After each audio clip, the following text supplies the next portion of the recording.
O editor de um jornal escreveu na sua coluna: envie-me carta dizendo por que você vai à igreja. As melhores cartas eu estarei publicando. Ele passou a receber cartas, recebeu uma bem interessante que publicou que dizia assim: frequentei a igreja durante 30 anos.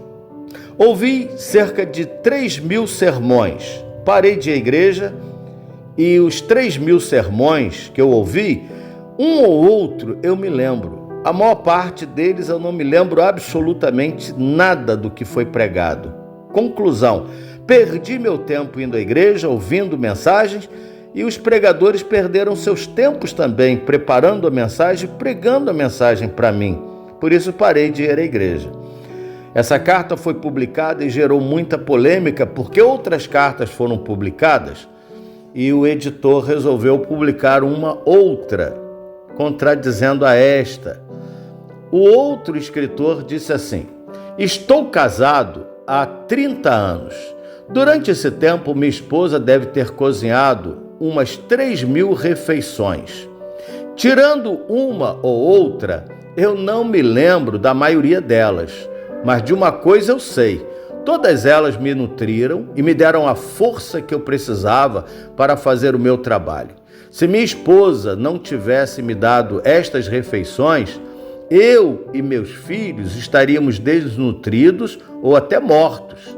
Da mesma maneira, se eu não tivesse ido à igreja, aos cultos, para me alimentar a minha família, estaríamos terrivelmente sem condições espirituais e emocionais. Estaríamos desnutridos ou, quem sabe, mortos espirituais.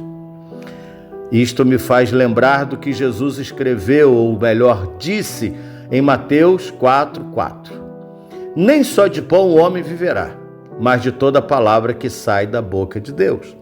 Quantas pessoas estão vivendo nesta vida apenas das coisas materiais, achando que perde-se tempo com as coisas de Deus.